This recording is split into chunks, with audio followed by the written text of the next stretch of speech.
అయితే ఇది ఎలా చేయాలి? సంవత్సరంలో హ్మ్. 3 3 సార్లు. సార్లు. 3 3 సార్లు. సార్లు చెయ్యాలి. 4 నెలలకు ఒక్కసారి చొప్పున 3 3 సార్లు సార్లు. ఆచరించాలి. ఎక్కడ? గోకర్ణ మహాక్షేత్రంలోకెళ్ళేసి ఆచరించాలి. ఓకే.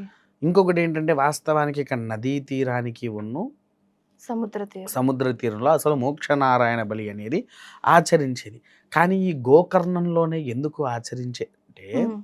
పూర్వము రావణాసుడు శివుడి యొక్క తపస్సుని కూడా గావించి ఆయన దగ్గరికెళ్ళి ఆత్మలింగం అంటే ఆ తపస్సు గావించడానికి ఇంకో కారణం కూడా ఉంది తల్లి. ఏంటి అంటే రావణాసుడి యొక్క తల్లి సముద్ర యందున కూర్చొని మట్టితో లింగాన్ని సైకత్ ఆచరిస్తూ లింగం. ఉంటుంది. హ్మ్.